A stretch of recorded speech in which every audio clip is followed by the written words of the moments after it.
full of stories. He is quite a guy. Sit around the campfire and hear him tell his tale. Some may be able to relate to him quite well. We're all just people looking for a place to go. Well, Sty has made one, and it is quite a show. Come meet Sty. He's quite the guy. If you're feeling lonely, come and make a friend. If you need a story, on Sty you can depend. His voice is soothing like a lullaby. Sometimes he brings a tear to my eye. Sit around the campfire and hear him tell his tale. Some may be able to relate to him quite well. We're all just people looking for a place to go. Well, Sty has made one, and it is quite a show. Come meet Sty. He's quite the guy.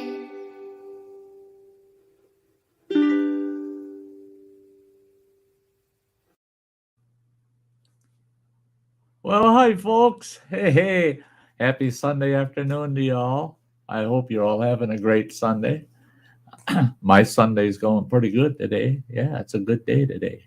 And I got a real quick, not a lot of folks out in the chat yet, but those that are out there, I'm going to shout them out. King Bluto was the first one popped in. And he said, hey, good afternoon, Sty. Yeah, you betcha, King Bluto. It's been a while, pal. And there's Kimberly Ferris. Hey, sweetheart. Good to see you, Kimberly. And there's Metal Music. Yeah. He says, well, now you're looking good. We've been snacking on melty cheesecake. Oh, shut up. Oh, and there's Owen, my grandson. What a champ he is. Hey, good to see you, Owen. And Nabal, it's been a while since I've seen you, Nabal. Hey, it's good to see you. Good to see you. There's Kayla Ferris. Awesome. Love to see you there, Kayla. Great. I got a couple of guys in the basement. I'm pulling them up right away while I got them here. Oh, well, there's Freeman James just popped in. Good to see you there, my brother. Oh, my gosh, it's good to see you. Yeah, I'm going to pull these two fellas up real quick. They're running water. Afternoon, y'all. Afternoon, y'all. Each and every y'all. And there's Mojo. Howdy. There's my food man there. How we doing, guys? I still watch you and dream about the future, you know. Oh, it'll be here before you know it. Oh, it's going to be a while yet. Yeah. Now they're talking about this damn feeding tube might be in me for another 2 months. So, oh boy, it might take up to 2 months for me to get a balanced oral diet where I can eliminate that tube feeding completely. I'm hoping I get rid of that thing pretty damn quick, you know. Right. But how are you guys? I mean, I've got about 20 people coming over here in the next hour and a half. Oh my God! Yeah, it's going to be a busy cookout, eh? Yeah, it's going to be a little busy day. So just did all my prepping. If I do my prepping now, it just makes life easy when they all come. Okay, now you showed me those bacon wrapped whatevers they are. What are those? That is a bacon weave smoked meatloaf, and it's going to be patties. And then I'm going to smash them on these buns that are going to be absolutely amazing. Put some onion rings on there, and I was just sitting here. I go, I got to come up with a sauce, which might be just barbecue sauce. Sure. Yeah. Oh my God, that sounds delicious. And some cheese. I'll throw some cheese on there too. Oh, that sounds so delish. Oh. Yeah, I didn't want to say that because Well, that's all right. I'll put it in a blender and we'll blend that up and put it in the tube. Right? No, that'll clog that son of a bitch. Real fast. This stuff they got me feeding myself with clogs the tube up itself. It comes out liquid. I mean, you don't dare let that stuff hit the air because it turns into, like that gelatin you find around a can of Spam, Yeah. It gels up just like that. It just gets gelatin like, and it clogs that damn tube right up if there's any air that comes in contact with it. And I think I got it pretty well mastered now. I got them clogs that not happen often, but right. But so did you? How often is it? How often are you having to clean it? Well, the way it works is now when I first started out, I was on that machine 24 hours a day. Right. It's feeding me all the time. Well, now I got it down to where I'm still getting the same amount of food, nutrients, same number of containers, but only for 16 hours a day. I get 8 hours a day off. Mm-hmm. So from 9 in the morning until 5 o'clock in the evening, I'm not even on the machine. Nice. So because it's only running for 16 hours, I don't have to clean it, do any cleaning on it for that full 16 hours. I just have to keep it full, keep it running, keep it full of fluid. But at the end, I just disconnected it. All of that, the bag, everything, that all goes in the trash, and you start with all new gear the next round. So that's nice. I don't have that issue. But I flushed my tube out, the tube that's in the body. I flush that out probably 6 to 8 times a day. Yeah. Just to make sure things keep moving. Plus, it keeps me hydrated. I need the water anyway. So I run about 120 milliliters of water through that pipe about 4 to 6 times a day. And it's a hassle, pain in the butt. But it's nice now that I don't have to be on that damn machine 24 hours a day. I mean, 8 hours I've got where I can just get up, move around, go do what I want, and sit down and get up. Yeah, I don't care. Like right now, I have to shut down at 4 o'clock sharp, no matter how I'm feeling, because by 5 o'clock, I got to be back on that machine. And it takes about a half hour, 45 minutes to get everything set up and everything. Nice. But in about a week and a half, I'll be going back down to Rochester, and they're going to go down the old chute, take a look at the healing that's going on inside. We can see what's going on outside. We don't know what's going on inside. Well, they're going to take a look, and they're anticipating that after that exam that I'll be able to go on what they call the graduated diet. Then I'll be able to spend 1 week drinking clear liquids, water, apple juice, anything that you can hold up and see light through, that as long as it's not cloudy. And they surprised me Friday when they said, that means you're going to get to drink decaffeinated coffee, sweetened decaffeinated coffee. I said, I don't give a shit if it's decaffeinated or caffeinated, or I don't. Coffee. I just want coffee. Yeah. They said that the caffeine, I can't have the caffeine. But that'll be nice. But I do that for a week, and then I graduate to what they call cloudy liquids. Mm-hmm. And they said, you'll like this because what we mean by cloudy liquids is now you can have creamer in your coffee. Oh. I said, oh boy, okay, here comes my caramel creamer, and I'll be feeling a lot more normal by that second week, just being able to drink some coffee with creamer in it. Nothing like coffee first thing in the morning. Oh, no kidding. Yeah. And so I'm kind of excited about that. Hey, me Devil, it's good to see you out there in the chat there, bud. Awesome.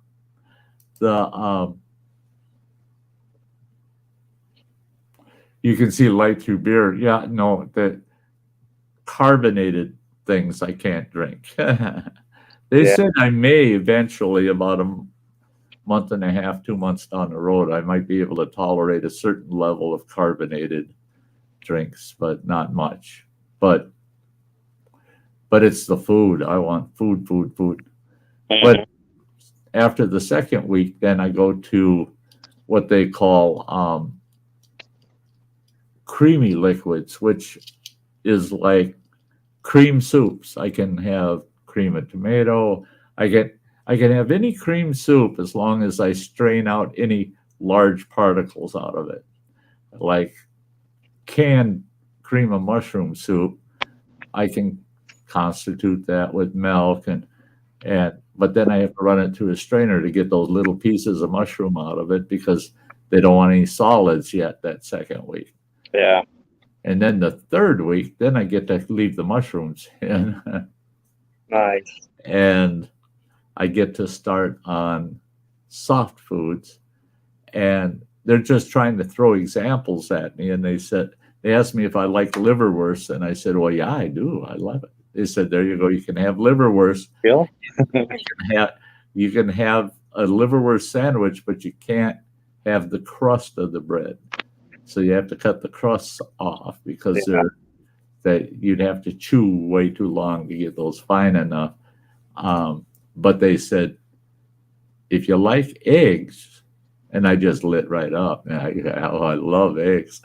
They said, you'll be able to eat all the eggs you want on the third week, and you'll be able to have egg salad sandwiches as long as you don't have onion in it.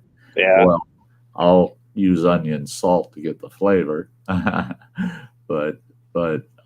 So I feel the last couple of days I've been feeling like I can see a little glint of light at the end of this tunnel. So it's helping a lot. It's helping a lot. If I could get rid of the pain, it would be I would have no problem getting through this thing, but I'm still trying to manage the pain. So, yeah. How's that? How is it getting a little bit better on that pain? Well, they had me on oxycodone. Yeah. Six times a day, and I managed to wean myself down to 3 times a day. And I got to do something real quick here. If you, there we go. Boom. Yeah, I got a little spammer on there. Oh, yeah. Yeah, just had to get them off of there. If you have any mods out there, if you guys can take care of that too. Yeah, I got rid of them. Yeah, they're gone. Deleted and blocked. Shouldn't see any more of them. So I don't need an artificial intelligence dating for all tastes and ages. Yeah. I ain't looking for a date unless I can eat it. Yeah. But I was telling Running Water before the stream there, Mojo. Yesterday, for the first time, I left. The only time I would leave the property before yesterday was to go get meds or for a doctor's appointment. Yesterday, I struck out, took a hike down to the end of the block down here, and it's a full block. And just before the end of the block, I met a neighbor that I didn't know before. And cool. I ended up standing there for 45 minutes chatting with him. And then I saw what time it was, and I was like, oh, geez, I got to get back and get on my feeding machine, And so I had to cut it a little short, but I spent an hour and 15 minutes in that walk plus chatting with him. That's good. And I felt like $1 million when I got home. Everything seemed to be loosening up, Yeah. And that's what counts. And Running Water, he knew he was going to have some connection problems. Oh, King Bluto, thank you. Thank you so much there, brother. That's cool. That's cool. Hey, thanks for reporting it there, me devil. Doesn't hurt at all. There's my sweetheart. There's Native Coots. Hey, sweetie. There's her eyes. She's keeping an eye on us there. Yeah. She's awesome. She is. She is awesome. And again, I tell you what, at every day, I told Running Water, every single day, something seems to be just a little bit better. Yeah. So I never even thought of it. It's the 14th of August. That's me, though. That's my nature, I guess. That first full week was just struggle, and frustrating and painful and miserable. And I got up this morning and I go, August 14th. I got another couple months of this crap. And then I realized, oh, wait a minute. It's only been 10 days since I've been home. Mm-hmm. It hasn't been long. So, yeah, I guess I have to convince myself that I'm pushing it, expecting a little too much too quick. And slowly getting better. It's there. Yeah, it's hardly measurable, but I can feel it each day. I can tell each day. Heck, I spent 4 hours playing PlayStation this morning. And I haven't put more than a half hour into PlayStation since I got home. And I spent 4 hours playing PlayStation today. But I tell you what, those bacon wrapped meatloafs you have on the grill there, I don't know. There should be a law, Well, we'll see how it tastes. Instead of ketchup, I use barbecue sauce. Oh yeah, you got me on board right away. And first time I did a weave, came out really nice. They turned out awesome, man. They look professional. I mean, they really don't look like somebody could sit there and do that by hand. I mean, yeah, it's wonderful. Hey, everybody out there, if you'll notice, new title on Sundays. It's Sty Shack Sunday. Sty Story Sundays is put on the back burner. I doubt it's gone forever. I still have several stories in my little locker of stories. So it'll come back. It'll probably this late fall, early winter, we'll bring Sty Stories back. But that doesn't mean I won't tell a few here and there on Sundays. And the time has changed. It's 2 p.m. Central Time for my live streams every Sunday from this point forward. I don't know when I'll add in around the campfire again. I'm not sure.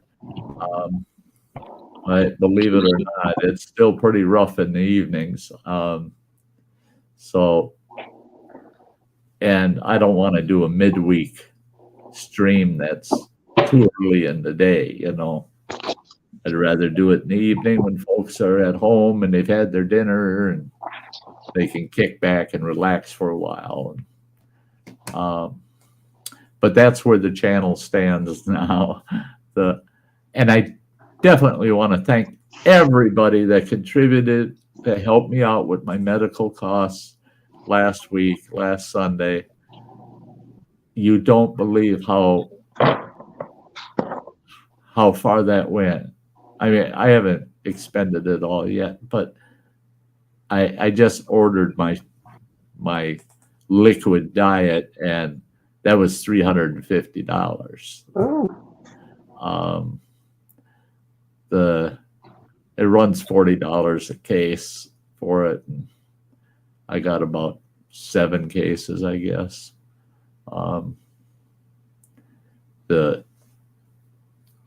It's expensive. It's costs more than insure. I just can't believe how much medical is so expensive, when we get older, and how much it costs. Yeah. It's insane. That's like these connectors that the tube that comes out of my body is just a rubber tube, and it's got like a flared end on it, and I have to put this. It's like an IV, like people know what IVs look like, but it's a little larger than a standard IV, and it's got a flared tip on it that goes inside that rubber tube, And then it's got two connectors at the end of that. It's only about 4 to 6 inches long. That doggone thing, just getting one was a pain in the butt, shopping and shopping and shopping. Finally, I found them on the internet, a company that sold the ones I needed, but they're $12 a piece, and you really want to change those out about once a week, and they're $12 a piece. So I ordered two just to be safe, make sure they're the right item, and they came yesterday, and yeah, it's the right item. So at least I know where to get them. Problem is they're $12 a piece, plus for two of them it was $10 shipping. So it's about $35 just for two of those. So yeah, about $17 a week just for those damn things. And it's all this craziness, all these little items you need, and not covered by Medicare, and so. And you said they're not covered by Medicare. No. Right? Why? No. I mean, you would think that because I have to be on this feeding tube for 90 days minimum just to qualify for them to pick up some of the costs. Wow. And they expect on having me off of this feeding tube in about 80 days. So it's just under that window where Medicare will pay for it. Right. And it really, really does kind of piss me off. They said, "Oh, it's short-term. It's short-term gain." A lot of it, what? A lot of that does piss me off on how our elderly are taken care of, and that need it and that can't afford it, and what's billed out and charged. It's just insane. It blows my mind. Yeah. And I, hey, Old Country Homesteading, Alexander, good to see you there, bud. I'm doing better, Alexander. I am doing better. I got a few months ahead of me of recovery yet, but I'm doing better. I just want everybody to know, Sty ain't crying in his beer right now. Yeah, Sty's doing okay. I'm holding my own. I'm holding my own.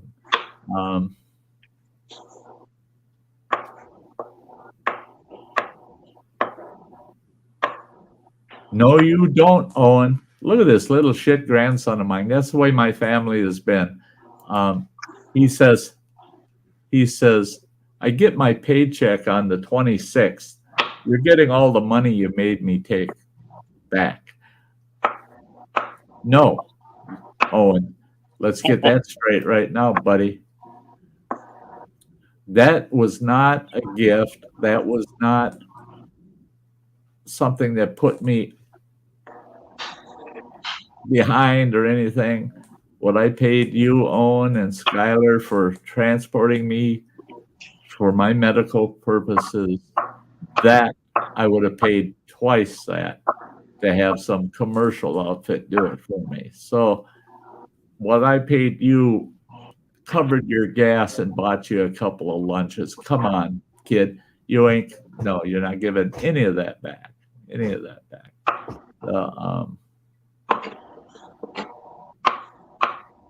Yeah, no tears in your beer. That's right there, Old Country Homesteading.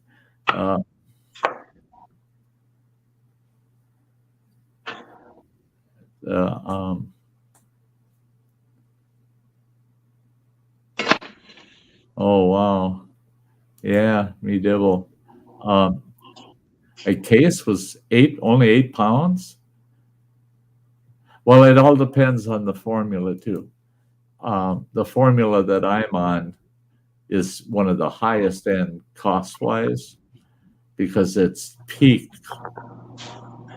out on calories, peaked out on proteins and all the vitamins.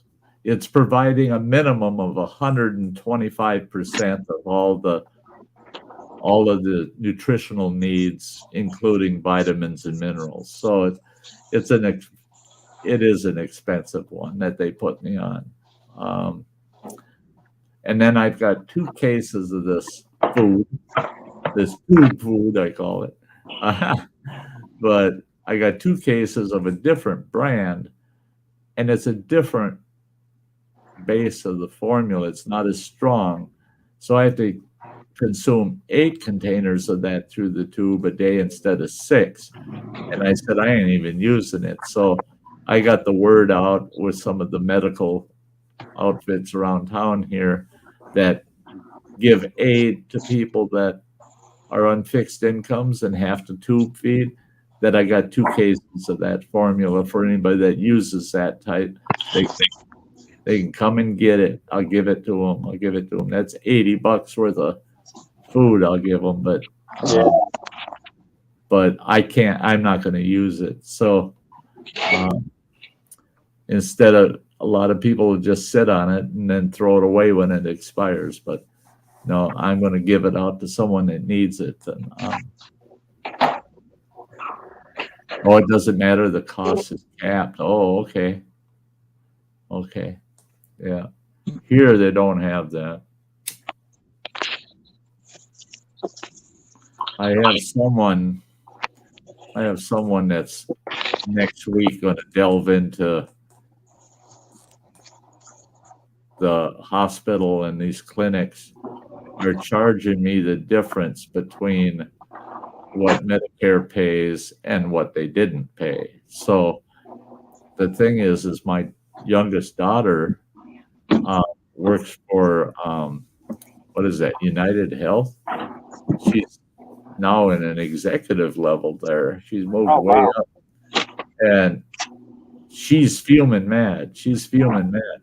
She said, no way in hell. She said, those hospitals and clinics are under contract with Medicare. If Medicare pays on it, that is what the hospital and clinic is supposed to accept as full payment. They are not to bill the difference to the patient. And she said, that's right in the federal contract with Medicare. Oh, no kidding. Yep. And she said, there's very few people in the world that know that, and they're paying that difference. And I said, well, I'm not going to be able to, because they're saying my difference at the Mayo Clinic is going to be about $300,000. So that I tell them when they say, I blocked all the medical bill collectors, so they can't even call me now. But were they bugging you? Oh yeah, daily. Oh, and the mail, I get stacks of mail that keep every day. It's all bills for what they've done to me.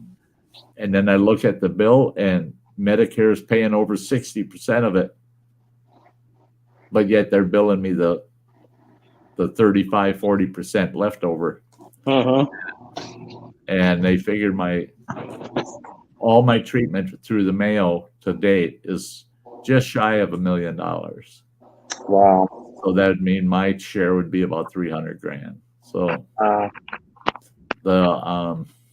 and she said, no, you ain't paying that. She said it ain't gonna happen. And she put me on to an outfit up here where I live, got a hold of them. Now they're putting a case person on mine, and they're gonna argue with Medicare and the hospital and clinic. My local clinic here, guess what they charge me? I spent 2 hours in the clinic the other day. They charged me $10. Charged me $10. They billed Medicare, but there were certain procedures they did that Medicare won't pay for. They took all those procedures, lumped them together, and then charged me $10 for all that care. Was that when they had to clean out the tubes? Yeah. Wow. Yeah. $10, right? Yep, $10. You should have went to the other place, because they would have charged you probably $10,000. Yeah, no shit. That's it. Mother effers, boy, I tell you what. Hey, James Gipe Gipe's in the house. Good to see you. All right, Sty, I'm going to jump off. I got a lot of stuff to do, man. I just want Totally understood, man. You got a crowd coming. Yes, sir. So You don't want to mess up the meal ever. yeah, Ah, it's easy. I did it easy this time. So cool. all right, sir. You take care of yourself. Good to see you. Thanks for coming up, pal. You got a better smile today than you did last week. Thank you. I'm glad it's showing a little. Yeah. All right, sir. Everybody in the Okay. chat, you guys have a good Sunday. You enjoy your afternoon, pal. All right. Bye-bye. Bye-bye. Yeah. Mojo's great. Mojo's great. There's no getting around it. Yeah,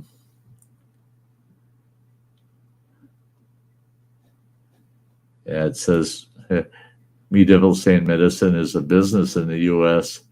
It's not about making people better. It's about making money. Yeah. That's it. God bless the Mayo. I think they got rid of the cancer. But it was so industrial, and it was not, they need to teach all them people some bedside manners and to care a little bit about their patients. It was such a rough ride, and it was because of them.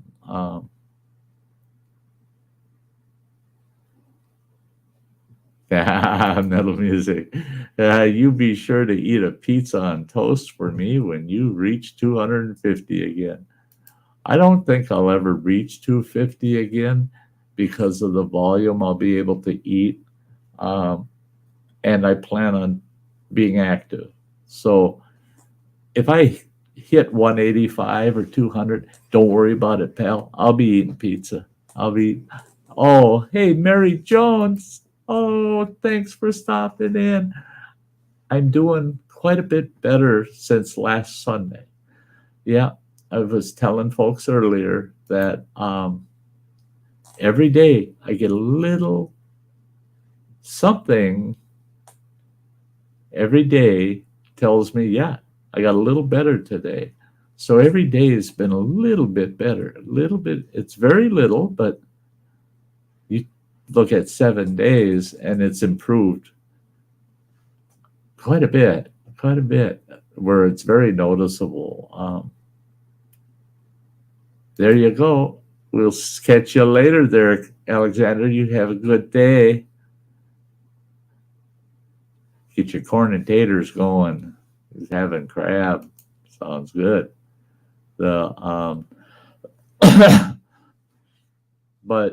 I was telling folks, for those folks that weren't here earlier, I was saying that yesterday, for the first time since I've been home from the Mayo Clinic, I actually went for an extended walk.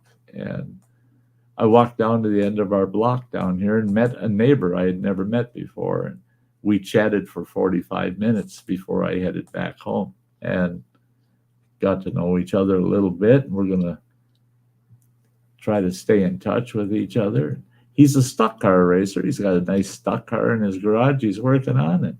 He was racing last night. And so I saw him yesterday afternoon. He was doing some final work on his car before they head to the track. And very interesting fella.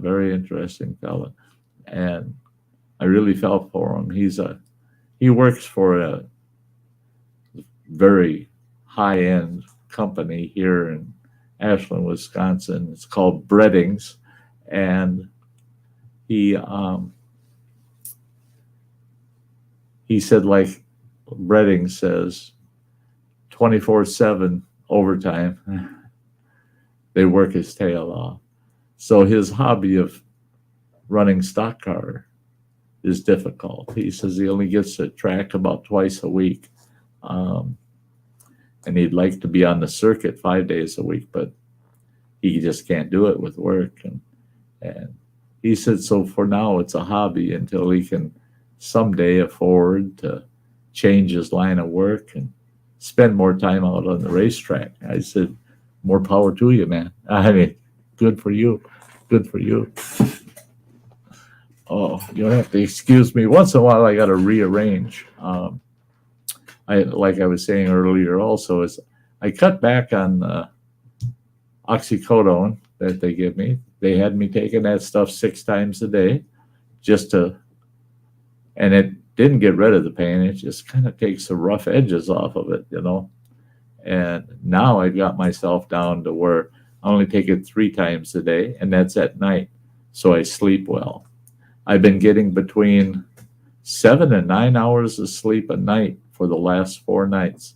I hope that keeps up because it does make me feel much better throughout the day. Hey, Peppers, it's great to see ya. Oh, it's awesome. How you doing there, Peppers? Yeah,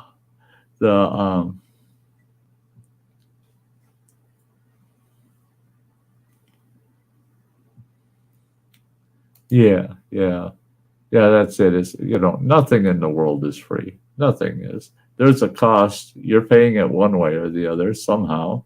But it's like Mojo was saying, if it can only be reasonable. I mean,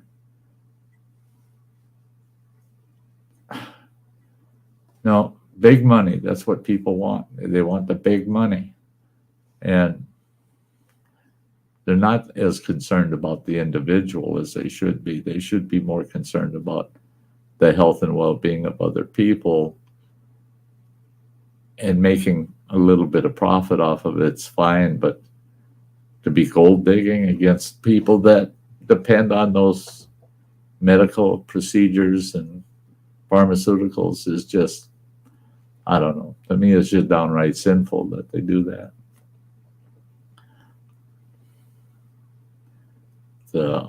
Mary Jones is saying that to me Dibble, that I live in pain 24/7, have a pain pump implanted in my back, and bed or bound 20 hours a day. Yeah, isn't that a bummer? See, and that was my biggest issue, was they were trying to manage my pain so I could be mobile. They didn't want me to become bed bound because they said my recovery take 2-3 times longer. And I'm one, I just can't. If I can move, I'll move. But the pain was bad enough where just to get up off my couch here at home and to go into our kitchen and to the restroom, just that trip to the restroom and back, I'd sit there in pain for half hour, 45 minutes, just excruciating pain. And and Mary Jones says it sucks. I'm used to being out doing something all the time, and for the last 8 years I've been in bed 20 hours a day because I could not sit up or walk. Yes, that's insane, Mary. I just, and I just got a taste of it. I got a week and a half of that you're stuck, you ain't moving pain, and it was tearing me apart. This old boy, his whole life, active, go, all the time. I can't sit still. I sit and I look around. I can only sit still if my eyes are closed, because if my eyes are open, I see something I could do. Oh, I should get up and go do that. I should go over and do that. I should do that. That's just my nature. And when they took that away from me, the ability to be mobile, I was going into a emotional panic over it. It would be very difficult for me to be bedbound as long as you're dealing with it, Mary. It's just,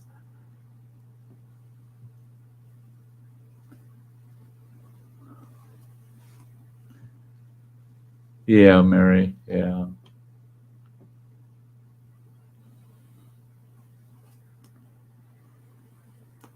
Yeah, that's right, Mary. You don't realize just how much you miss something until you just don't have it anymore. That's like my buddy Travis, Tales of a Campground host, Travis. What a sweet friend he is, man. He's a great guy. Well, he's a campground host down there south of the campground I hosted last year. Well, this year he's messaging me quite often. Well, yesterday he heard that there was a big loop of campsites at one of the campgrounds he's hosting that was abandoned about 30 years ago. And that he heard that the infrastructure was still there. The restrooms, the campsites, it's still there, but it's all grown in after 30 years. And he said, what do you think, Sty? I'm going to go investigate that, maybe do a video of it.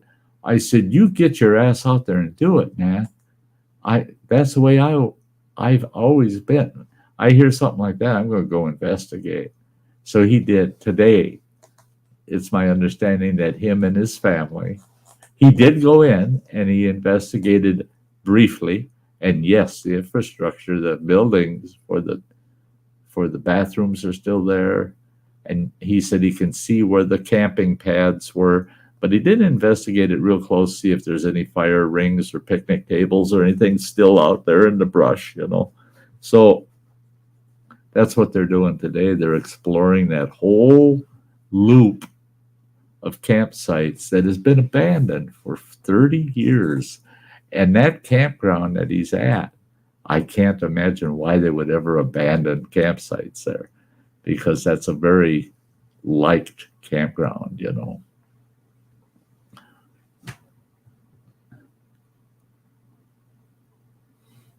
Yeah, Mary. We all should be on board with Mary on that. I mean, dealing with pain is just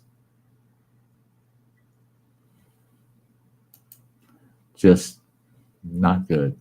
Not good. Oh, Samantha. Hi, sweetie. If you're available to come up, I sent the link to our group in Facebook.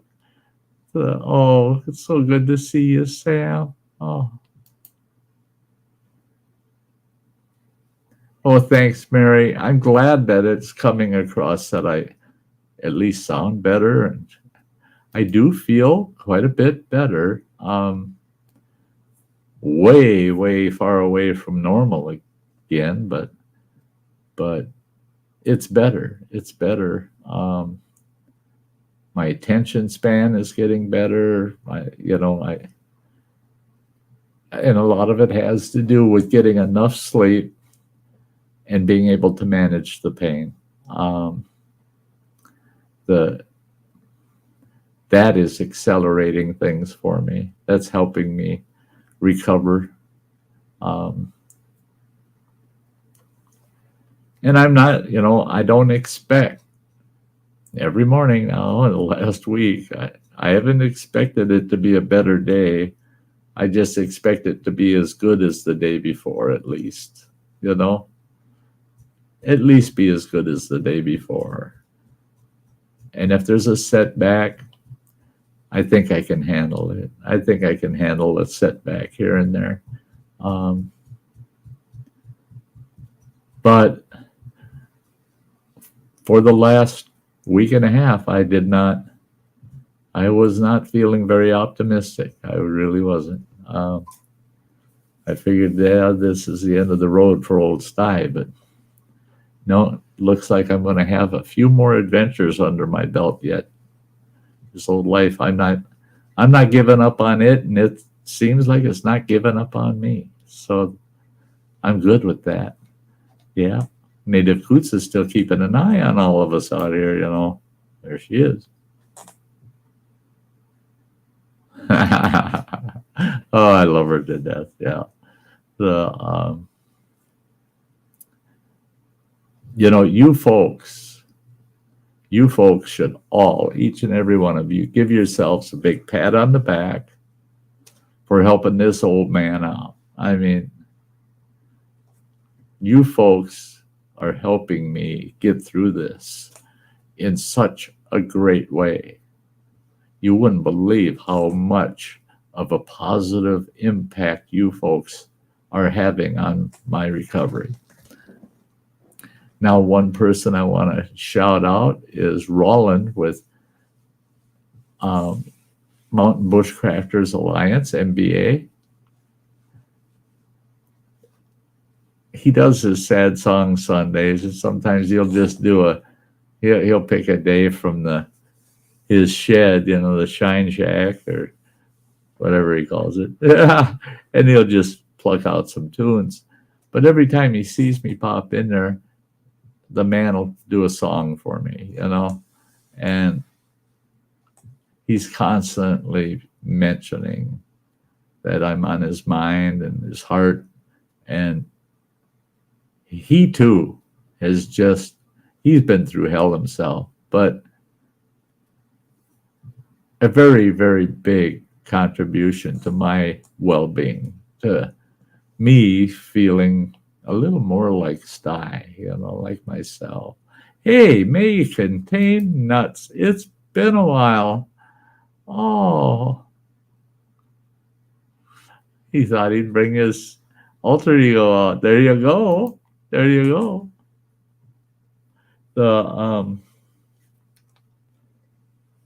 I don't know, but may contain nuts.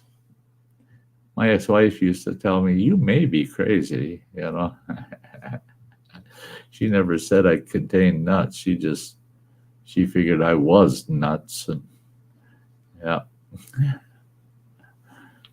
But yeah, I thought throughout the week about trying to do a nighttime stream, like around the campfire. And with my feeding schedule having to be on a feeding machine, is just to get all that equipment, everything in place here in the studio, the setup and everything is just way too difficult.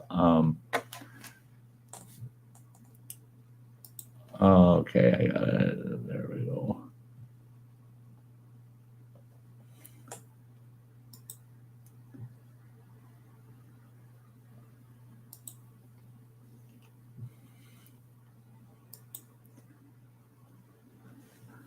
Get rid of that again.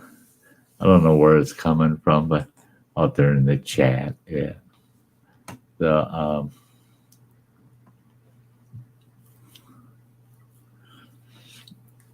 Yeah, I may contain nuts. Crazy people are always more interesting. Yeah, you bet. Hey, thanks for reporting it again. That's cool. Yeah, they don't need to do that. That's just spamming. They're not technically trolling. They're just spamming. They're just looking for you to hook up with them. No thanks. Not over here. Not at the Sty Shack. No. No need to come and sell anything because this is a bring your own Sty Shack. Bring your own bottle. Yeah.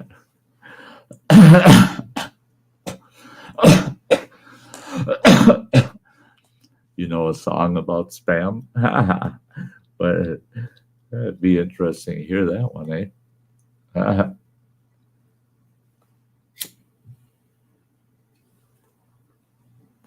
No, my walk I took yesterday was perfect.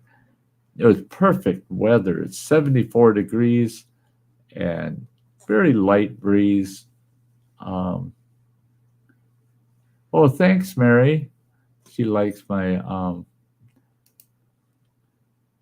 my green screen. Me too.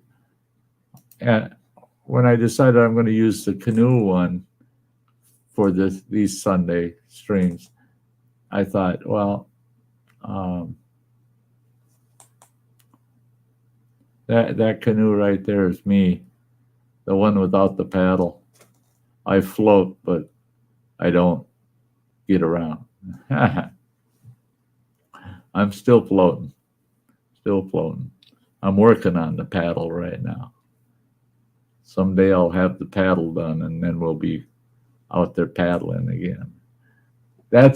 I gotta try to avoid at times thinking about all the gear I have. My tents, my screen houses, everything for camp, everything in my adventure trailer. My kayak. Oh my Lord. My kayak didn't even get wet this year. It's not going to get wet this year. It ain't happening. So everything I have out there, and I got some great gear last year. I got buddy heater for my trailer. I got fridge. I got everything. Porta potty, all that stuff. All going unused this year. So it's kind of depressing to think about that. And then I realized, well, no, it's just next year it'll be like in new condition anyway. It didn't get any use this year. So yeah, it's going to be exactly the way I left it last fall, because I had everything prepped and ready to store, ready to use for the spring, and it just never got used. My generator, my electric chainsaw, so many pieces of equipment that now the Jenny next spring, I'll feel like it. I'll feel back. My health will be back. I drain the oil out of it, put fresh oil in, and it's sitting there with a bone dry gas tank. Carburetor was pulled apart, bled dry, put back in, and it's like a brand new Jenny. Next spring, all I got to do is do the oil change from sitting for a year, put fresh gas in it, fire the baby up, and she'll be running good. So I have to remind myself that it's just patiently out there waiting for me. That's all, Hey, JCT. Oh my gosh. It is so good to see you, girl. Oh, hi. Oh gosh, yes. That helps make my day too. Oh. Like I said, you folks are very important to me. Very, very important.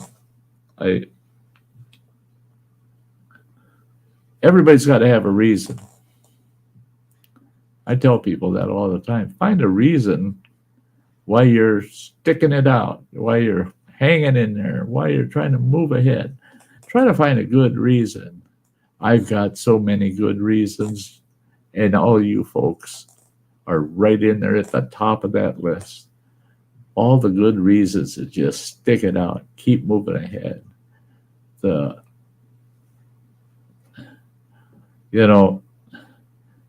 Sometimes you got to go through 3 bad days to have a good one.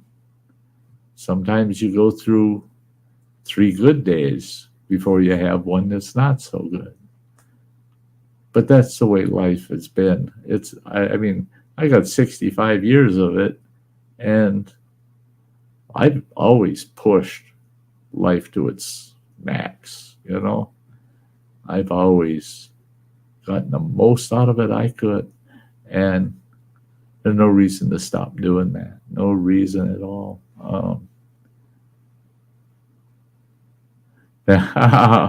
Hey, Cheesehead, you are, buddy, one of my top listers, man. You are. The few times we've been able to actually get together and do things, all 3 times that we really got together and did things involve food and him cooking, Cheesehead cooking. You bet he's at the top of the list. And Cheesehead, he's been through hell himself, man. He's been He's been down many a rough road, but he just keeps moving on, and that helps me. That helps me, just knowing people like that. Not sure what list. The hit list? No, no. You're at the top of my list of people that give me a good reason to keep moving on, pal.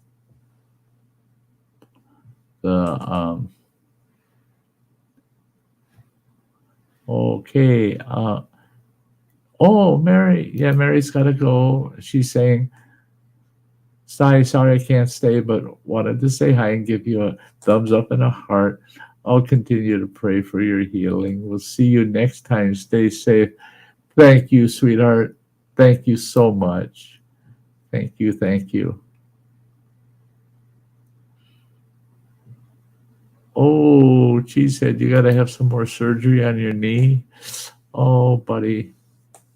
Now you got my prayers going your way too. That does okay. It comes out okay for you. Yeah. Yeah, my surgery a week and a half from now isn't actual surgery. It's just, they're just going down the throat with a scope. They knock you out for it for about, they said it's about a 15-minute procedure is all it is. And I'm cool with that. Or getting a small cyst removed from your knee. Okay. What I'm not okay with is the traveling that I have to do just to have a 15-minute exam and then about a half-hour visit with a doctor after the fact. It's ridiculous. It's 500-mile round trip, and I don't want to take that travel down there. Going down the night before the procedure, staying in a hotel for one night, and then having the procedure done early in the day, and then heading all the way back up here to northern Wisconsin at 5-hour trip, 4.5-5 hour trip. And that I'm not looking forward to. That'll take some wind out of my sails, just that travel down there and back. I was hoping that was something they could do up here locally or within, say, an hour's drive of me, instead of this 10-hour trip, plus the expense of that trip down there and back. But needs to be done. So we'll do it. The worst part is I got to bag up all my feeding machine gear into this backpack, and in the hotel room, you got to get kind of creative because I'm not hauling an IV pole with me. So I got to get kind of creative on how I set the backpack up so that I can have that sitting on the nightstand next to my bed to feed myself overnight while I'm down there. We'll get back home in time that I'll be able to set up here at home for that night. So I got one night that I got to mess with hauling all that food stuff with me. And one of the things I don't like is it's heavy. It's not light. If it was lightweight, no big deal. It's kind of cumbersome, but it is what it is. I got to do what I got to do. And just remember that the day will come that I won't have that to deal with at all anymore. But right now, having 16 hours of feeding and 8 hours that I'm not connected to anything really helps. And actually by that trip, I'll be on my 14-10 schedule, where I feed for 14 hours overnight and I have 10 hours off throughout the day. So that'll be nice. That'll be probably from 7 in the morning until 5 at night, 5 in the evening, that I don't have to be hooked up to nothing. So that gives me a full day, you know. And then beyond that, I'll be going to the 12-12, which is 12 hours on the machine, 12 hours off the machine. That'll be even nicer yet. And then that's where I'll stay until I'm literally off the machine. I'm taking enough in orally to provide enough nutrition, you know. Hey, JCT's been cooking all day. Ah ha ha. Oh God, the smells would drive me crazy. Hey, I gotta do this quick. They don't get enough credit. I gotta shout out my channel members. This only takes 50 seconds. So don't anybody go anywhere. This is very short. So don't anybody go anywhere. We'll be right back. We'll keep chatting.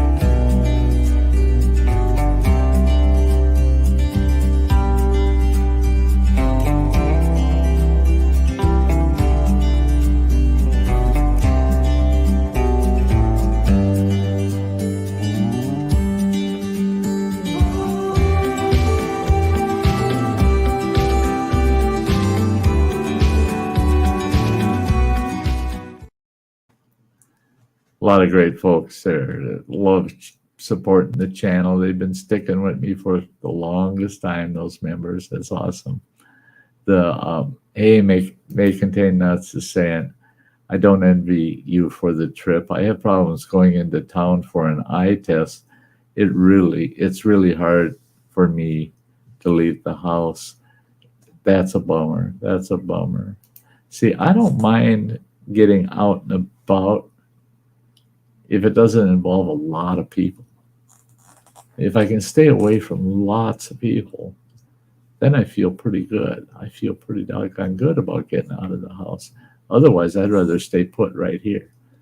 My little corner of the world, you know. It's where I'm comfortable. Yeah. Oh, thanks, Lawn Dog. Isn't that a sweet background, though? I wish I could be out paddling one of them canoes, Ron. I really do. On a nice, fairly warm day, not a lot of breeze, just a light breeze, and just go paddling around a nice, peaceful lake. Wouldn't that be just sweet? Wouldn't that be sweet? I picked this background now that I'm not doing Sty Story Sundays. I'm doing Sty Shack Sunday, 2 p.m. Central Time every Sunday now until probably this winter. Then we might roll back to Sty Stories for a while. I still have some on my list, so we'll get those out. We'll get those out down the road here. I have content, actually, that I have to work on, and I'm hoping, looking at my schedule for this coming week, I have nothing going on Wednesday. So I'm hoping to spend a couple hours or so here in the studio with that raw footage I have. I went to 2 waterfalls this spring before I ended up going to the Mayo and never got them posted. I got to go and edit those, get them done, and get them up on the channel. I also have one where I did a review of my log splitter out here, my firewood splitter, and that's a good one, but never got it edited and posted because of my health. So I'm hoping on Wednesday I'll get one or two of them done, and then maybe by Friday I'll be able to get the last of them done and get those 3 videos posted up to the channel. You can kind of see pre-surgery, Sty prior to the surgery. I was going through my chemotherapy, but it was pre-surgery, and yeah. Hey, Lawn Dog saying, well, it looks like winter is on the horizon, so we can start to bring up that subject. They're in the Desert Empire about mid-September. The weather's going to change and become tolerable. Yeah. Well, I saw this morning where they're forecasting for this winter, what to expect for the winter, and they're expecting heavier than typical snowfall this year for where I live, heavier snowfall than usual, and colder than a typical winter. I'm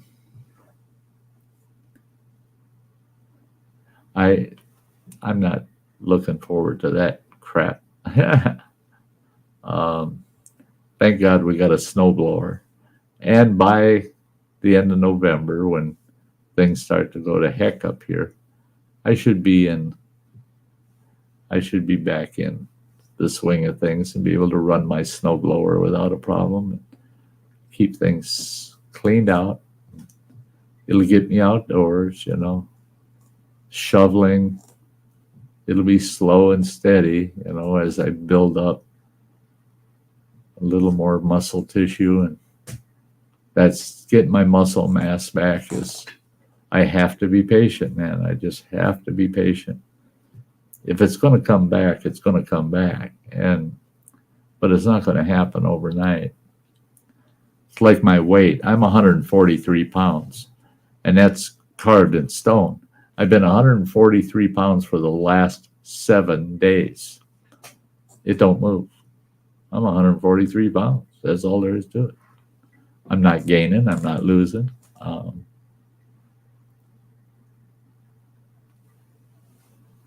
Yeah. Hey, Owen's back. Good to see you again there, buddy. Look at this. I love the weather prediction. They tell you what's going to happen in 3 months, but can't get next week right. They can't get tomorrow right, can they? When I lived out in northwestern Montana, I'll never forget that first big snowstorm we had out there. Oh, my Lord. It snowed 38 inches in 24 hours.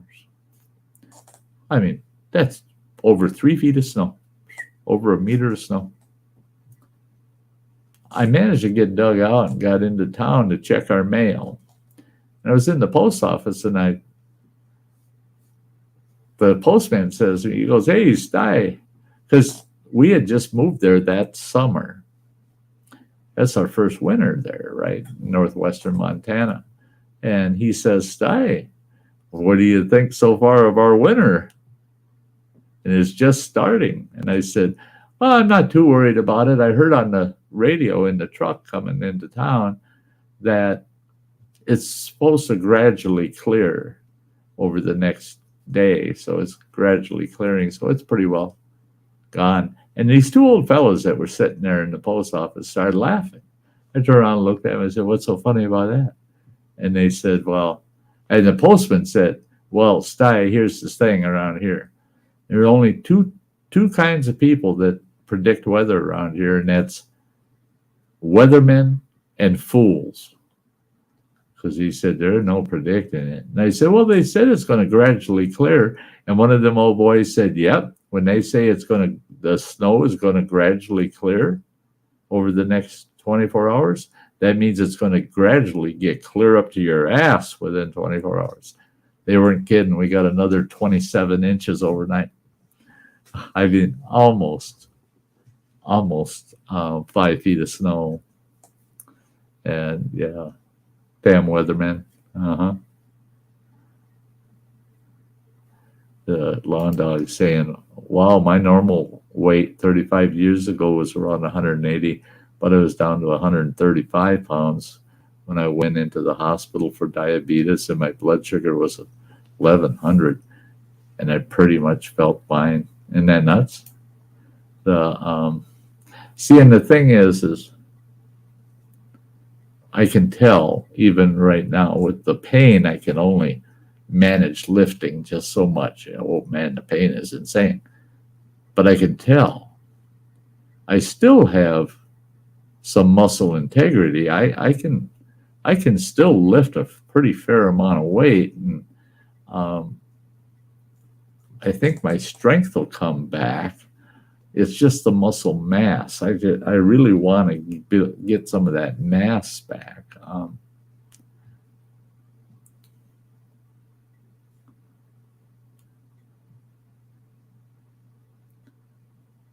Yeah, lawn dog. When your doctor shows right up at your house and tells you got to get your butt to the hospital right now. Yeah, made you put down your beer and head to the hospital, right? That was about 35 years ago, he says. Yeah. You and I are probably quite a bit alike. I don't want to hear from a doctor unless I have to. I don't go looking for trouble. That's kind of foolish, but it's just the way things are. That's my nature. First of all, I don't like to ask for help. I just never have liked asking for help. I'd rather be the helper than the one being helped. And I always told myself, I can get myself through this and that, and this and that. But now in my later years, I'm finding out when it comes to health, I guess not. Big hugs to you, JCT. But I've always been one to say, it's just an ache or a pain. Ignore it. It'll go away. Well, in this case, if I would have addressed things when my symptoms first started, I would have been all long done with this last winter, almost a year ago. I would have been through this already. And like the doctor said, it would have been a little less impactful because I still had quite a bit of my weight left. I would have recovered easier. Well, that's not the route I took. And I guess I had to pay the price,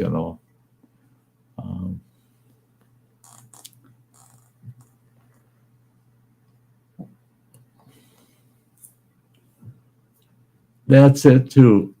Hey, may contain nuts. I know where you're at. My doctor for years, he finally retired. And he felt bad when he retired. He told me, he got a hold of me personally and apologized for the fact that he needed to retire. It's just that time.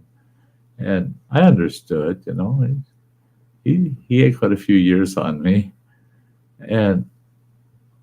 But I didn't want to give him up. He was such a good doctor. But all the other doctors he worked with in that clinic that he was with, I couldn't stand any of them. Didn't like a single one of them. Well, then I found my current doctor. That's almost 18 years ago. About 18 years ago. And she was young at the time, quite young yet. She was a very good doctor. And she worked with a very renowned doctor here locally that guy is just, everybody wants to see him. Well, one man can only handle so many patients. And so it's tough to see this guy. And he was the one I was trying to see, and he kept putting me off to this gal. Well, it didn't take long, and her and I, we just clicked. Everything was, it was a great doctor-patient relationship. It was great. She listened to me. That was a big part of it. Was I could tell her what I was going through, what was going on with me, and she listened. And then she would make suggestions, but wouldn't give me orders, marching orders, And she managed to work me through some very bad health situations, and she's always been there, right there for me. And now I'm telling her, don't you ever retire before I croak, And she said she doesn't think she will, that she'll still be there for me, that I'll go before her. She said, I hate to think of it that way, but she said there's enough years difference that, there's a 20-year difference between her and I. So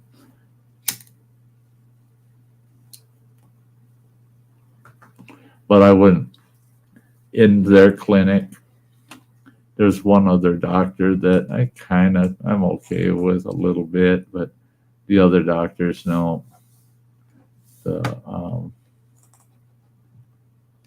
Eric Lundog saying you may have to get a gym membership once you start to get to feeling normal, and some of your strength back will be important to gain back muscle and health. It's a slow process, though. Yeah, it is.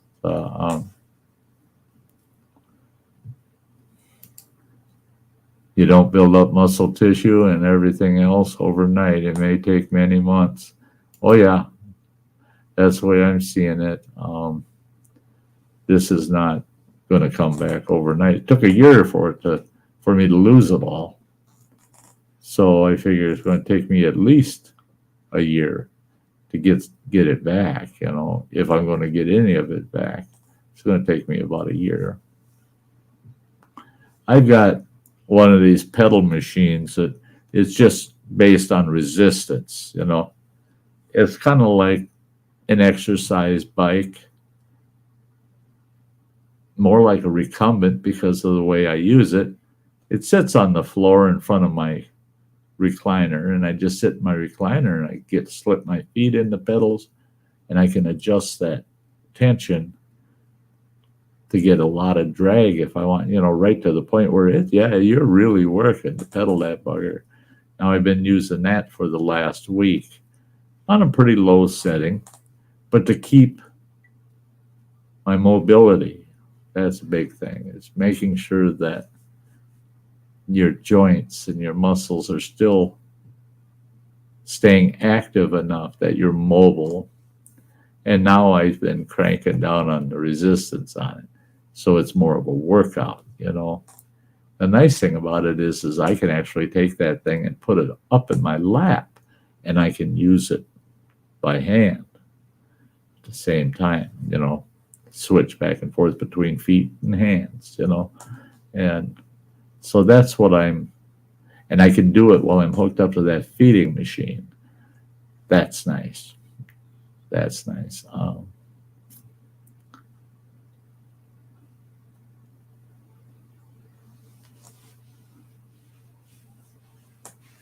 Yeah, those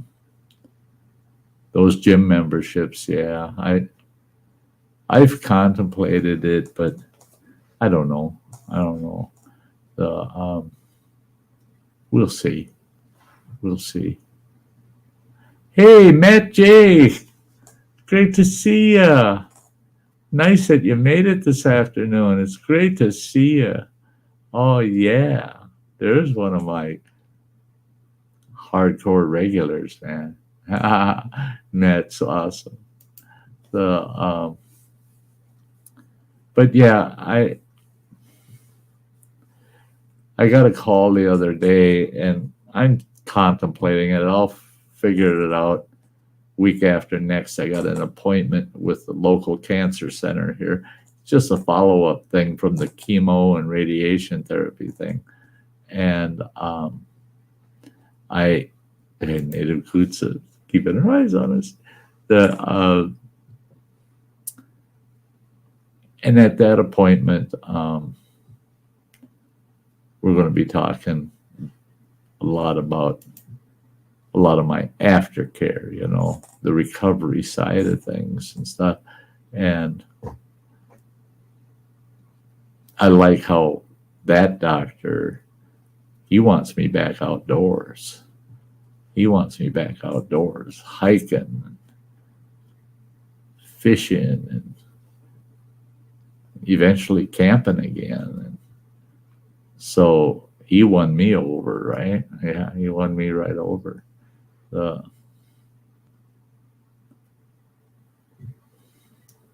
wow. Lawn Dog saying, Sty, I recently went to Idaho and my parents lived near Hayden Lake. I took a lot of pictures. Now I want to look through them to see if anything might work for your background. Who knows what? I might find what I might find to entice you to use a background for a little while. New pictures always make a channel look fresh. Yes, they do. Yes, they do. Yeah,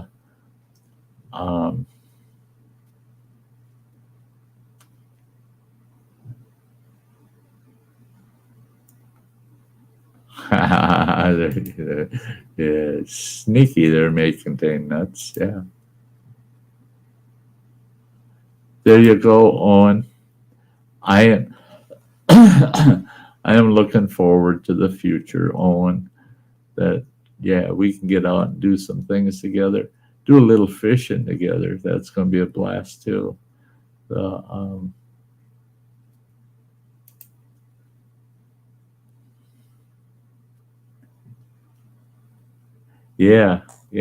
Dog.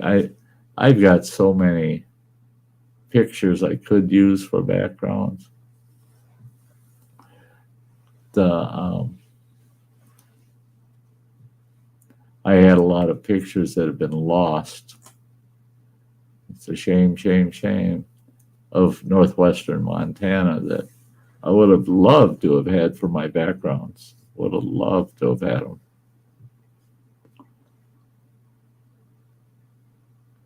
Hey, Bradley, it's great to see you. I'm coming along quite well. It's far from perfect, and my recovery is far from over. But I feel a little better every day, just a little bit, but enough that I can tell each day is getting a little easier, a little better each day. It may not be much, but it's a little. Now yesterday was a big day because I went for a long walk and met somebody I didn't know. We live in the same neighborhood. We chatted, got to know each other a little bit. We're going to meet up again next Saturday. In fact, I told him I'll hike back down there and chat with him while he's prepping his stock car for the races on Saturdays. And that was great. A lot of fresh air and a lot of walking. The total walking added up to about the same as walking around a city block, but that's a hell of a lot of walking for this old boy lately. I mean, it was a chore just getting down the steps off the porch and out to the street and back. Now it's down off the porch and I take off down the street. I head down the sidewalk, down the street for a full city block. So it's getting better. It's getting better. Now, today I did something I haven't done since before the surgery. I played PlayStation for 3 hours. I haven't spent more than 20 minutes to a half an hour on a PlayStation at a time since the surgery. I just couldn't do it. I just couldn't sit there. Just the position of holding the controller, even with it down my lap, it hurt so dang. I hurt so much. and my concentration wasn't there. This morning I got a wild hair and I fired it up, started playing PlayStation, 3 hours. Yeah. So, yeah. I can't hike trails yet, but that'll come. That'll come. May contain nuts. There you go. I think the main problem people have with fishing is they think it means catching. Yeah. No. Fishing is the activity of being outdoors, and being active and fishing and relaxing. If you catch dinner, that's frosting on the cake. But the fishing, the reason to go fishing, I wouldn't want it to have to be because that's the only way I could eat. I want it for enjoyment. I love to fish. I don't care what I catch. If I catch, I just want to be out there. I want to be near the water. Yeah. Matt's watching the Richmond race right now. Cool. Yeah, this fella, he's running modified and super stock. So I guess he's got 2 cars. I wish I could go to our track and watch him race. I wouldn't be able to sit in them bleachers. I couldn't handle it. Not yet. But we've got an awesome red clay track here. It is a kick butt stock car track, man. That is one sweet track.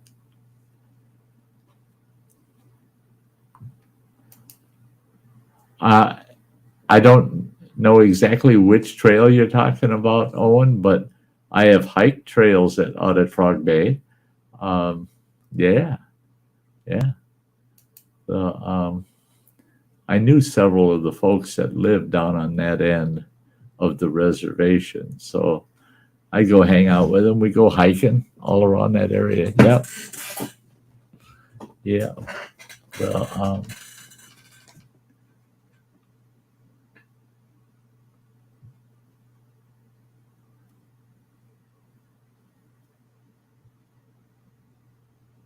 there you go, lawn dog. There you go.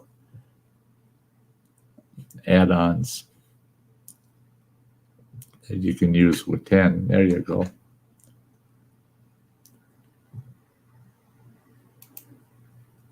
Matt says his ex-brother-in-law just won a late model race at Stafford Motor Speedway in Connecticut. Cool. That's cool. That's sweet.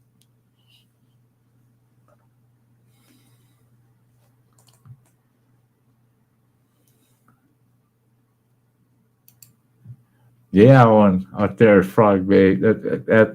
That's a nice area out there. Yeah, really nice out there.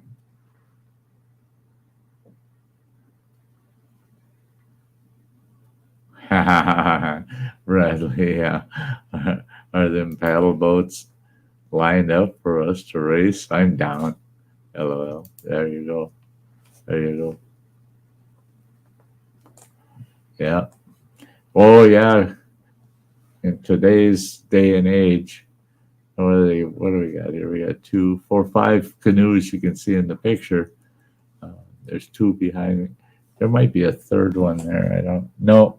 There's 2 behind me and then 3 out on the edges. Those canoes that are along that shoreline, you're looking at 5 of them, about $1,000 worth of canoes there, at least, or $1,000.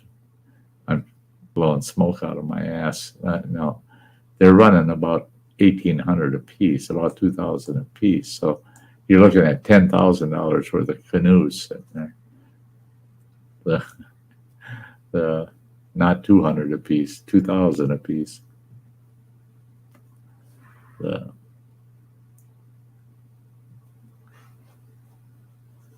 Lawn Dog saying that's great, Matt. Here in the Desert Empire, we do have a local racetrack, and every once in a while, I run into somebody who runs vintage cars on the track at events. Cool. Yeah, you know what I like at our local track? You know, we got the 6-cylinder class. Then you got the standard 8-cylinder stock car. Then you've got the modifieds, and then you've got the super fuelers. You know, well, the 6-cylinder class, I get a kick out of, man. Man, some of them 6-bangers really fly. They're hot cars. They're lighter. They're fast. Yeah, they may not sound as meaty and throaty as those big V8s, but boy, oh boy, they can make a hell of a race, you know. Yeah, I miss those days.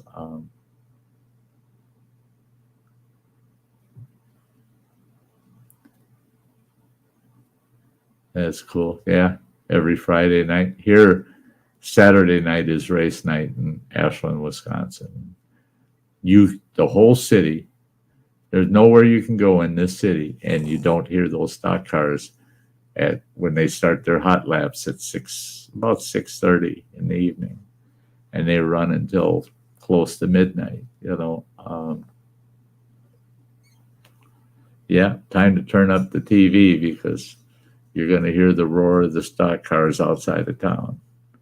The track is actually about 2.5 miles out of town. Boy, here at the house, we hear them playing this day. Yeah. Yeah. They get a full track going. Boy, it echoes through town. It's pretty awesome. I loved it out there. Our red clay track is nuts. It's nuts. As long as we don't get heavy rains, that track, they can just about run that track in all weather except for heavy rains, you know. Well, and of course in the winter they don't run it, but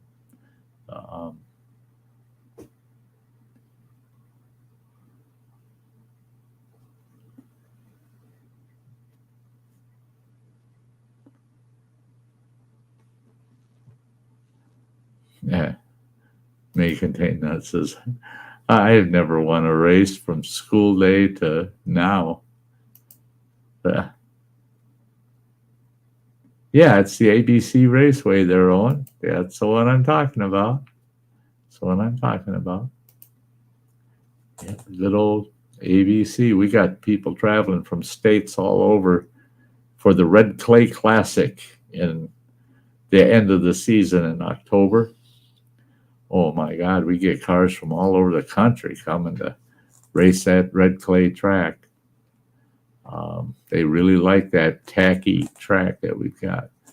But it doesn't take too many races.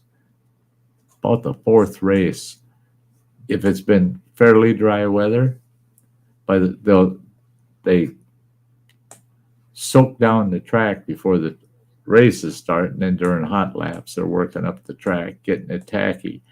But by the 4th race, oh yeah, we're already getting dust off of it. It's pretty wicked.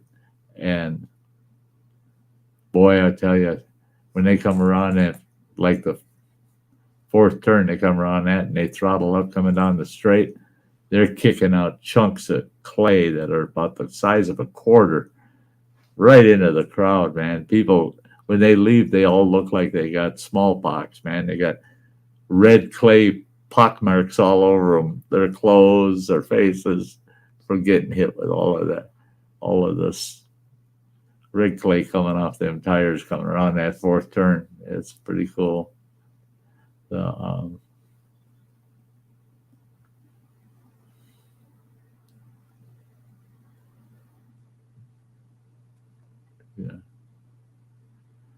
Yeah, using CBs back in the day. Yeah. Yeah. Not anymore. Yeah. Hell, half these drivers got a cell phone strapped to their dash. Yeah.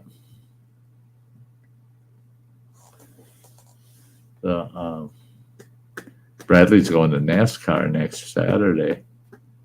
That's cool. That's cool. We had, hey, may contain nuts. We have a big oval ice track out here all winter. Every Sunday, they're out here with the ice races. Yeah. In fact, I sold a Lincoln Continental to a fella that he converted it as an ice racer, and he did good that season, man. He really did good. Ice racers only last a year. That car is so beat up by the end of the season that you ain't gonna salvage it for the next season. You got to build a new one. They get so beat up out there. Hey, Dean, the dancing machine. It's been a while. It is so good to see. We ran a limited late model at Pittsburgh Motor Speedway. Glad to see you're up and doing well, Sty. Yeah, I'm doing better. I wouldn't call it well yet, but yeah. Owen wants to come up here and get out on Chequamegon Bay of Lake Superior here and whip some donuts out there. Yeah, you come up here and it's not on a Sunday. Well, yeah, if it's not on a Sunday, you get away with it. You get out on the actual racetrack and drive the racetrack, man. That's a blast. I've done that a few times.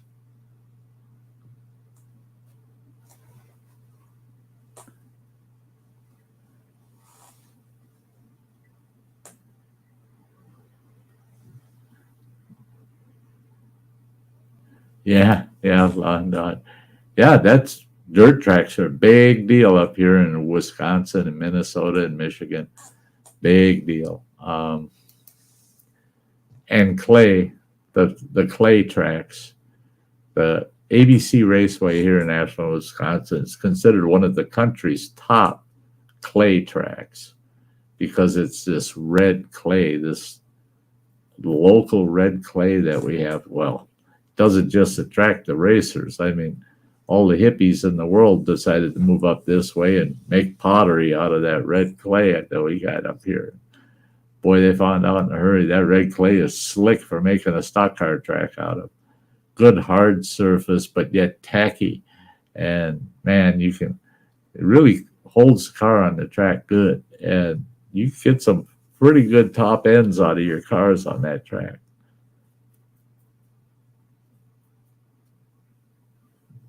Oh, a school bus demo derby.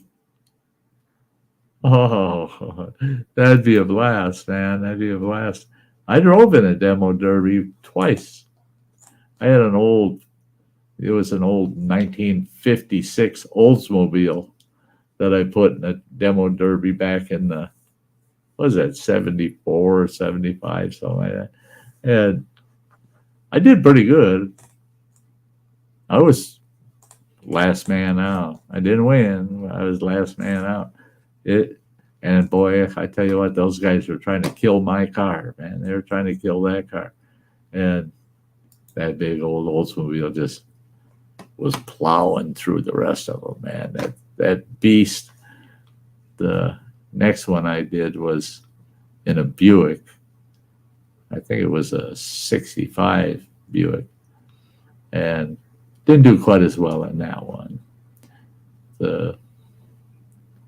But yeah, demo derbies are kind of fun.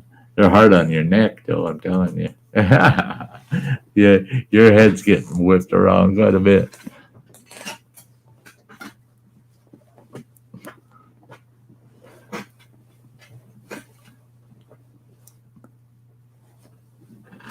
But these guys that do the school buses, that is nuts. That's nuts.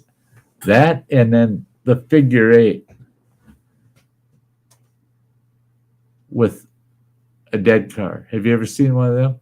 I was down in Missouri and watched one of them races. And what it is every car has got a big chain behind it with a dead car behind it. And you're pulling that dead car. So you got two drivers. You got the one driving the powered car, the one in the back car, and all he does is steer and brake. and it's a figure 8 track. So they go around that figure 8, and when they get to that crossroad, the whole idea is you get to that crossroad, as much speed as you can, get your dummy car to come up and bump your butt in, and you stay together going through the crossroad. Because if you're stretched out, the next rig could jump your chain and your two dummy cars hit head on, and you're locked up. You're locked up. It's pretty hilarious. Pretty hilarious.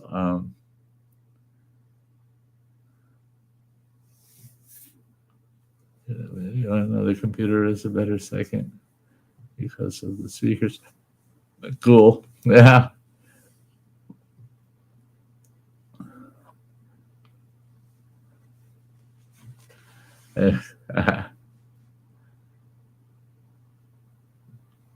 There you go. He's watching the races and my stream at the same time.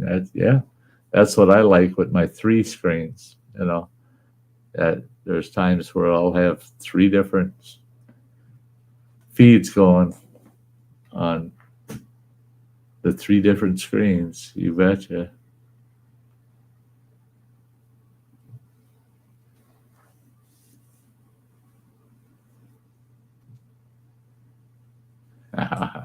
Yeah, Matt and Lawn Dog talking about the same channel there. Yeah, Dean. I'm telling you, that figure 8 was a hoot. Oh man, I loved it. Yeah, and my voice is coming right over the roar of the gas pedals. There you go.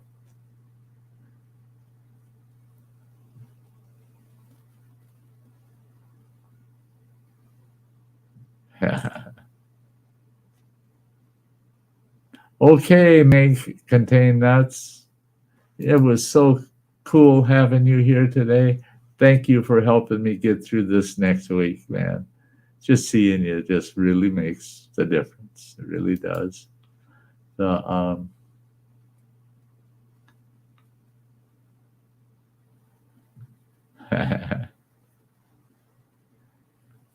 Lawn Dog says he's got a 40-inch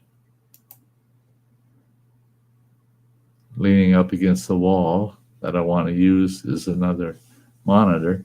I just need to get around to doing it and hooking it up to the computer, of course. Yeah. I was real tempted the other day at taking my secondary system in here and tearing it down, moving it into the living room and having my 65-inch be the monitor. Because I could sit there where I'm stuck for 14 hours a day and just have the keyboard and mouse there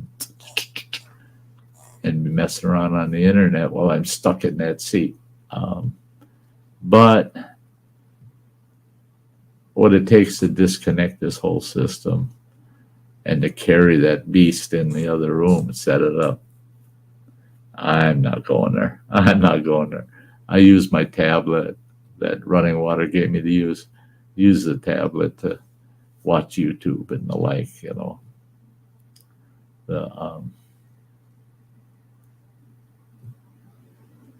Yeah, one's just got a smaller flat screen. Yeah.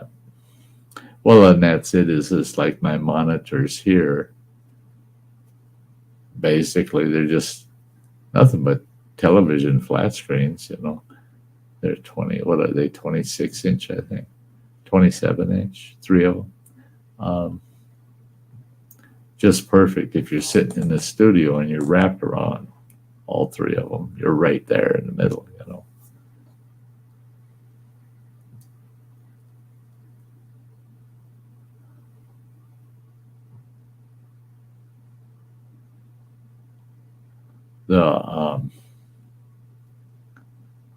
why do people go to the races? I've had people say, why would you go to the races just to watch cars go round and round and round and round? It's like going to a tennis game. Ball back and forth, back and forth, back and forth. I said the difference between tennis and the races is how often have you seen a major crash in a tennis ball game? I always go to the races to catch a crash or two, you know. Hey, Freeman James, you have a good one. Give Sis a big hug for me, would you, buddy?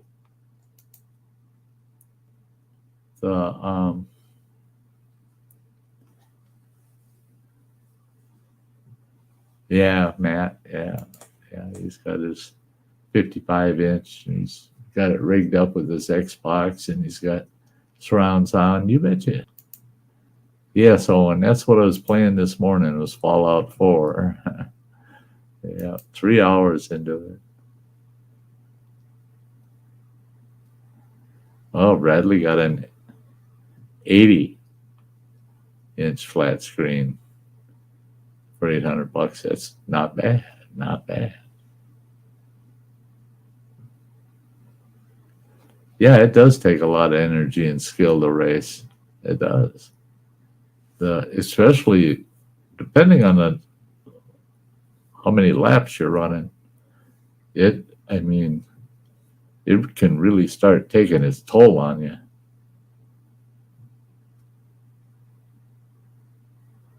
Ed Bradley said I'd never go to a baseball or soccer game. I hate both. That's like hockey. Oh man, I loved hockey. I loved playing hockey when I was a kid because you get to fight. Well, to a degree, you get benched, but yeah, that's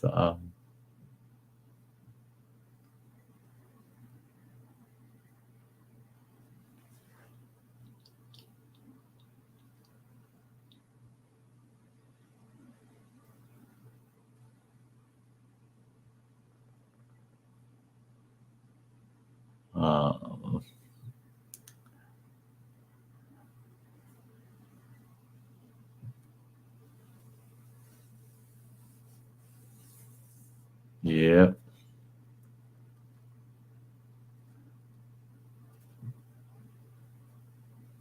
The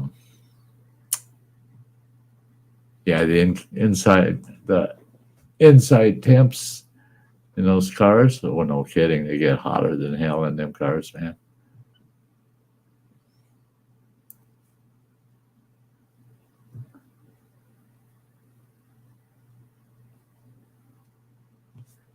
Yeah, lawn dog taking pictures nowadays compared to back when you were using 35s. Oh my God, yes.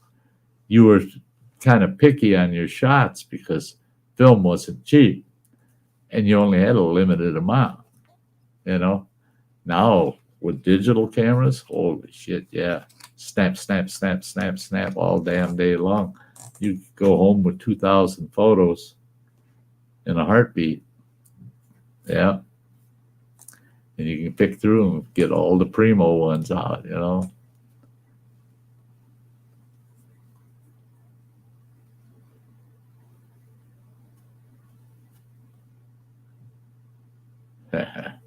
Yeah.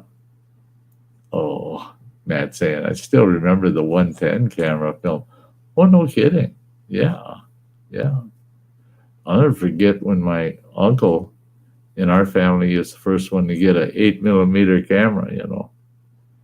Yeah. No sound, black and white, but it's a moving picture. I don't know what the name of the road course in Monterey is. Yeah. It's one of the Le Mans circuit tracks, ain't it?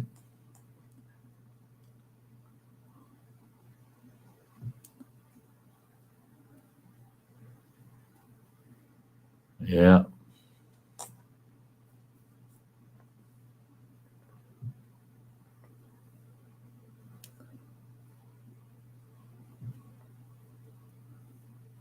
Yeah. The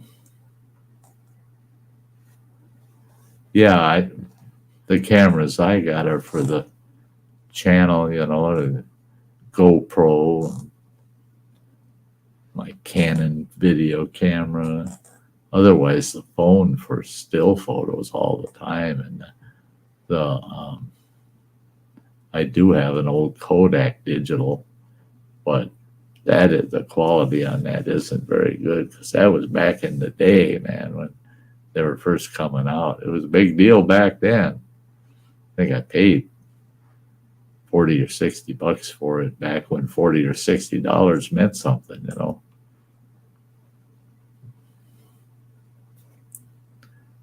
Oh yeah, I think 3 or 4 of the old Polaroid instant cameras. There it is. Oh yeah, it turned out. Yeah.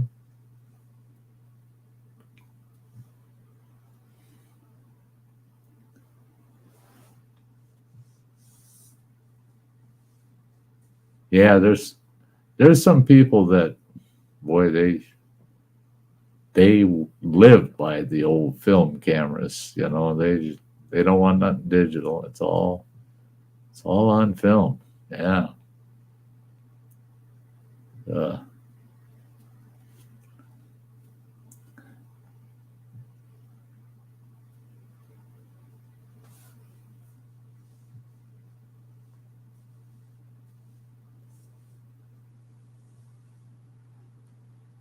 I can't camcorder the pics. Yeah. The yeah, the old Polaroid instant pics were pretty popular when I was a young feller. When I first got married, I think we probably owned 3 or 4 of them over the years. Then they quit making them. Then the film disappeared, so the ones you had weren't any good anymore because you couldn't get film for them. There's a big hoodoo over Polaroid and Kodak in a battle over copyright on that trademark and shit. And yeah, I'll never forget those days.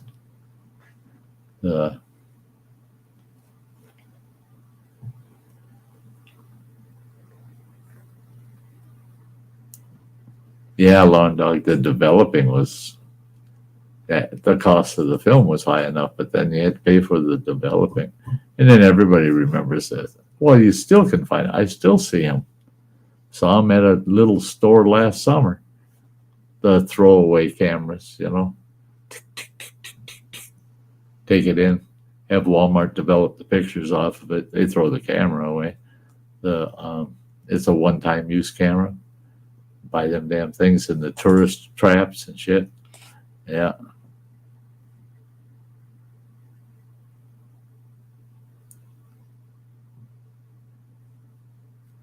Yeah, low and dog. Hey, I had a paper route when I was a kid. Yeah. I liked my paper route except for Sundays. When you live in a suburb of Minneapolis, St. Paul, and the Sunday paper is about that thick, each one of them weighs about 2 pounds, and you've got about 60 customers. Holy Lord, Sundays were a bummer, man. They were a bummer. I had 2 paper bags, the delivery bags, they're the big canvas bags with the loops on them. I had 2 of those strapped to my bike, one on either side, and then the one I wore over my shoulders. And I'd have to fill all 3 of them buggers with them big old Sunday papers. Regular daily paper, I only had to use one of those delivery bags to carry them all. Sunday, 3 of them. Heavier than snot.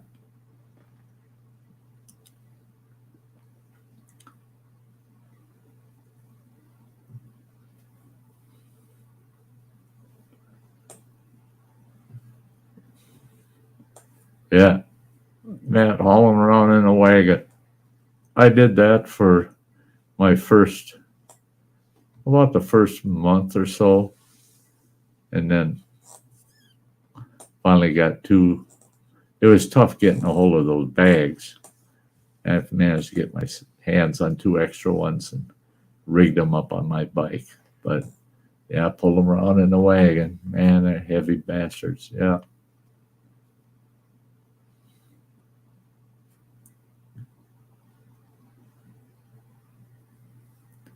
Yeah. That's usually what I ended up doing is I would haul a bunch of them halfway through my route, and I had a place where I could put them. They were safe. And then I go get the other back and get the other half, start at the end of my route and work my way back. And so half the load was already halfway down the street, you know.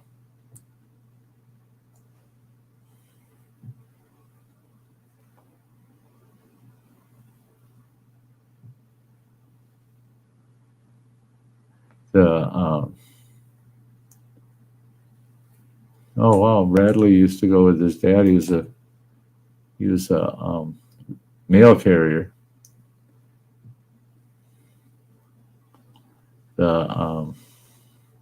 Yeah, your dad did it for 30 years. You went occasionally and complained, right? Yeah, not an easy job, especially back in the day, you know.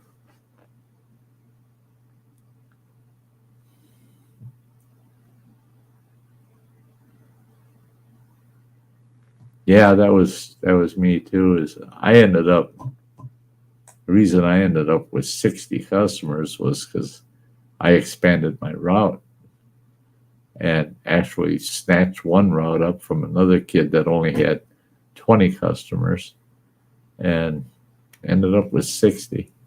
And there was quite a few with the size of our papers to get them out there. We weren't allowed to just toss them either. We had to take them up to the door. They had to be left at the doorstep. Yeah. Couldn't be tossed. They catch you tossing the papers, you lost your route. Yeah.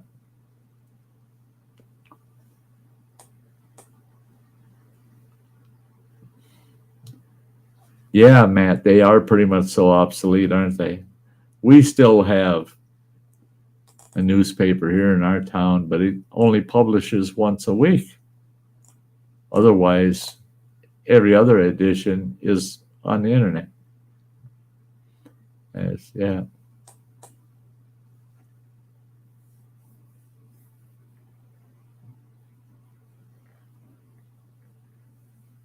Yeah, Bradley. Yeah. Yeah. My pop was the chief of police. And he'd haul my butt with him on patrol at times, and quite often, actually. I typically didn't mind, but there's a few times he'd take me out on full shift, and well, he worked 12s all the time. He worked 12-hour shift all the time, and 12 hours in that squad car, running around, doing all kinds of crap, man. It was just, yeah. And he always said, I just want to teach you what it's like to have a job. That you got to be there. You got to be there, and you got to do it, no matter how uncomfortable it gets. And that was back in the day when hell, it'd be in the 90s and humid as hell. There ain't no air conditioning in that squad car. Yeah.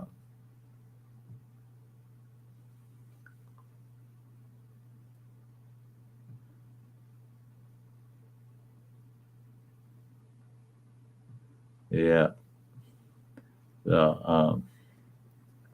Yeah, guys. Well, we're at that 2-hour mark. I hate to do it, but I got to shut her down, guys. I got to shut her down. I got to go get on my tube feeding routine. It takes me about 45 minutes just to set that gear up. So, hey, it's been a great Sunday. I want to thank everybody for showing up. I enjoyed every minute, every single minute.